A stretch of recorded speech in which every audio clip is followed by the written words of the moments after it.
I think that's a great point, Adam. I think you're very right about that. I've seen very, excellent products, great products, but poor user experience. And you lose user, or your customer in about 2 seconds. The moment they start using it, they can't find stuff. The frustration comes up, and you lose them very quickly. And I think that's where you guys come in. Make sure you don't lose the customer when somebody's engaged in it, and then complete the transaction, whatever they're trying to do.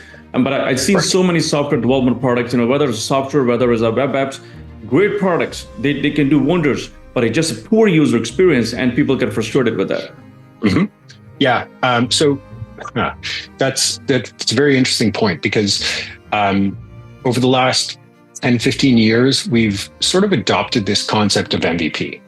And MVP as a minimum viable can be quite dangerous and more detrimental to a brand or to a company, especially a startup, than a lot of people anticipate. When I think of MVP, I think about minimum valuable product, right?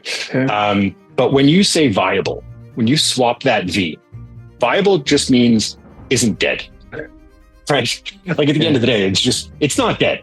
But if you want to drive or change customer behavior, if you want to drive business outcomes, you can't start with viable. You have to start with valuable. And I'm not saying we boil the ocean, right? Like that's not a necessity. But there is a very distinct difference between viable and valuable. And a lot of organizations, a lot of startups, a lot of the business community have been pushed this idea that viable in terms of MVP is the way to go.